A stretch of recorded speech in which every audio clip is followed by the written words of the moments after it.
आपके इल्म में है कि बाजौर से लेके क्वेटा तक फिर वहाँ पूरे हमारे बलोच भाइयों को वहाँ तक क्या सूरत हाल है। आईन पाकिस्तान, कौन से आईन की बात करते हो आप लोग? वो आईन जो आपके जनरल मुशर्रफ कहते हैं कि वो तो कागज का एक टुकड़ा है, उसको एक डस्टबिन में फेंक दिया जाए। वो आईन जिसमें साफ लिखा हुआ है आर्टिकल 8 से लेके 28 तक हमारे बुनियादी इंसानी हकूक, हमारे तकरीर और तहरीर पे भी तो पाबंदी है। हम किस आईन की बात करें, हम किस रियासत की बात करें? हम तो सिक्योरिटी स्टेट में रह रहे हैं, हमें तो बमबारियों में उड़ाया जाता है, हमारे घरों पे रोजाना ड्रोन हमले हो रहे हैं, हमारे लोगों को लापता किया जा रहा है। इस आईन में हम क्या डिमांड करें जिस आईन को यहाँ इस मुल्क के जर्नेल नहीं मानते? यहाँ तो कहते हैं कि रियासत की मानद एक खेमे की होती है, खेमे के 4 या 5 सतून होते हैं और कहते हैं कि एक सतून से अदलिया मुराद है, दूसरे सतून से मुकन्ना मुराद है, तीसरे सतून से इंतजामिया मुराद है। और यहाँ मैं एक सतून से, ये सामने मीडिया वाले बैठे हुए हैं, जिसको लाहौर में जब एक कुत्ता गटर में गिर जाए तो उसको नजर आता है, लेकिन हमारे पश्तूनख्वा वतन के तीरा और बाजौर के वो मासूम बच्चे नजर नहीं आते। उसके ऊपर खवारिज के नाम रखते हैं, उसको बलोच माओं बहनों की वो बच्चे नजर नहीं आते। कोयटा के जिना रोड के आसपास एक बलोच बुढ़ा सा आदमी, बहुत ज़ईफ आदमी, वहाँ पे वो स्वीपर जो कचरा वगैरह वो जमा कर रहे थे। उस बाबा की आंखों में आंसू आ गए और रोने लगा। कहा कि मेरे 3 बच्चे थे, एक बच्चे को मस्तूम में गाड़ी से उतारा गया और 2 बच्चों को पहले लापता किया गया। अब मैं जब घर जाता हूँ, मेरे बेटे के जो वाइफ है वो मुझे रोजाना कहते हैं कि आप किधर गए हो? आप तो हमें हर वक्त कहते हो कि हम आपके खावंद को लेके आएंगे, आप फिर ऐसे आए हो, मेरे खावंद को नहीं लाया।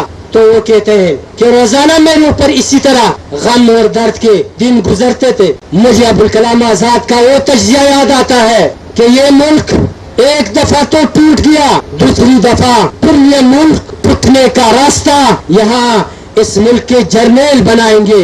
उसका तरीका वारिदात ये होगा कि यहाँ इस मुल्क के सियासी लीडरशिप को ब्लैकमेल करके फिर उसके बाद जब उसका मुंह बंद हो जाए, वो उसके सामने कुछ भी नहीं बोल सकेंगे। वो अपने वतन के और अपने अवाम के ये जुल्म और बर्बरियत फिर उसके सामने नहीं बयान सकेंगे, क्योंकि वो ब्लैकमेल होंगे उसके सामने। तो फिर वो रास्ता बनाएंगे। लेकिन वो हमारे ऊपर इल्जाम लगा रहे हैं कि मुल्क टूटने वाले लोग ये होंगे। हम अपने वतन की बात करते हैं, हम अपने उन माओ बहनों की बात करते हैं जो आज बाजौर में आप खुद देख रहे हैं, जो आप वजीरिस्तान में देख रहे हैं, जो आप तीरा में देख रहे हैं कुछ दिन पहले, जो आप पश्तूनख्वा वतन के हर उस इलाके में जहाँ उसके लिए मैंने पहले शेर में पढ़ा था, जमरूद पड़े हैं, जहाँ मादनियात पड़े हैं। हमें तो साफ बताया जाए कि हमने अमेरिका के साथ एग्रीमेंट किया है, लेकिन हमें तो ये नहीं बताते हैं। हमें कहते हैं कि आप निकल जाओ, हमें कहते हैं अगर नहीं निकलते तो आपको मारते हैं। मेरे पीटीआई के दोस्त है, हमारा उससे भी गिला है। हम वो लोग नहीं है कि जिसके प्रोग्राम में जाके और उस प्रोग्राम में उन लोगों को बेइज्जत करे। लेकिन एक हकायत की बुनियाद पर मैं बात करता हूँ।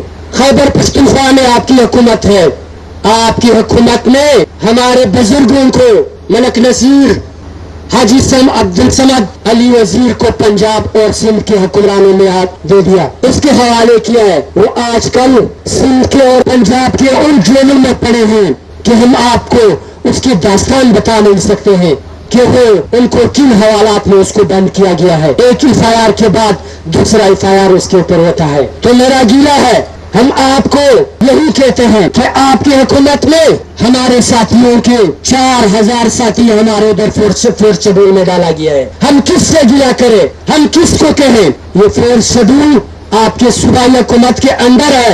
उसमें वहाँ एक डीसी का साइन होता है, वहाँ एमआई और एसआई का, वहाँ डिस्ट्रिक्ट के इंस्पेक्टर का साइन होता है, और वहाँ स्पेशल ब्रांच का जो होम डिपार्टमेंट है उसका साइन होता है।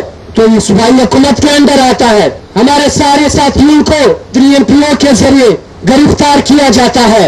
ये तो एक दोषी के अंदर आता है। हम आप लोगों को भी कहना चाहते हैं, खुदारा जिस तरह हमारे साथ आपका भी दर्द और दुख है, आपका लीडर भी जेल में है, हम ये नहीं कहते हैं कि आपके साथ नहीं हो रहा है, लेकिन जो हमारे साथ हो रहा है उसका गिला हम किसको करें। खैबर पख्तूनख्वा में आपके सीएम साहब से बार बार हमारी मीटिंग हुई थी। एक दफा उसने मुझे कहा था कि आप मेहरबानी कर दो, आप मलक नसीर और हाजी समद को कहो कि एक एफिडेविट बना दे कि हम आइंदा के लिए ऐसी बातें नहीं करेंगे। तो मैंने कहा कि सीएम साहब मैं खुद कहूंगा आपको।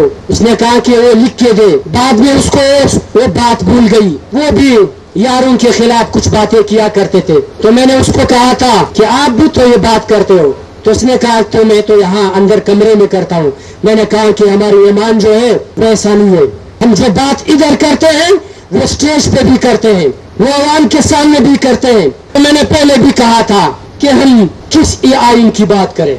अब भी यही कहते हैं कि ये आइन जो है वो तो जर्नल यही कहते हैं, वो जर्नल यही कहते हैं कि कागज का एक टुकड़ा है। तो जब लोग एक कागज का टुकड़ा समझते हैं इस आइन को, तो फिर हम क्या करें, हम इसको क्या समझे। हमारी लीडर पे, हमारी क़यादत पे, मंजूर अहमद पश्तून पे खैबर पख्तूनख्वा में 2 दफा कातिलाना हमला हुआ था। आज कल लोग सवाल भी करते हैं कि क्यों नहीं निकलते मंजूर पश्तून। हम तो कहते हैं कि 2 दफा कातिलाना हमला हुआ था। क्या वो लोग पकड़े गए? क्या उन लोगों को आपने किसी अदालत में पेश किया? उन लोगों के पास कौन से कार्ड थे?